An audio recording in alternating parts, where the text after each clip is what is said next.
کہا کہ اگر شکر گزاری کو ہم اپنی عادت بنا لیں تو ہماری زندگیوں میں بڑی تبدیلی آ سکتی ہے کہ ہم جو ہے شکر کریں، تھینک یو کہیں، مطلب اظہار کریں، اظہار. بالکل. اچھا اظہار بھی یہ کمال کا جو آپ نے اچھا مجھے یاد دلایا، اور میں اکثر کہتا ہوں کہ پاکستان سے پیار کیجئے اور اس کا اظہار کیجئے. اچھا اسی طرح سے ہم اپنے جو ریلیشنز ہوتے ہیں ان سے محبت کرتے ہیں لیکن اظہار نہیں کرتے.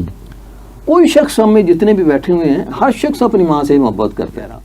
ہم اپنی ماں سے بہت محبت کرتے ہیں لیکن اظہار نہیں کرتے. اچھا گورا اس کا اہتمام کر، موم آئی لو یو، بے شک وہ اس کے لیے کچھ بھی نہ کر رہا ہو، لیکن یہ ہے کہ اس کو اظہار ضرور. ہم جو ہے کبھی بھی شاید اس طرح سے، اچھا ہمارے والدین بھی جب ہم، اب میری بیٹی ہے وہ جب بھی آ کے مجھے کہتی ہے ڈیڈ آئی لو یو یہ وہ فلاں، تو میں اچھا بیٹا کیا چاہیے، ہمارے ذہن میں ایک بات ہوتی ہے کہ بیٹی اگر محبت کا اظہار کر رہی ہے تو ہم شاید کچھ خواہش ہوگی اس کی، ہے نا.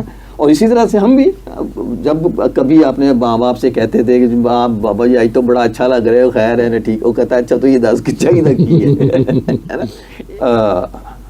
والدہ ایک بہت بڑی نعمت ہے.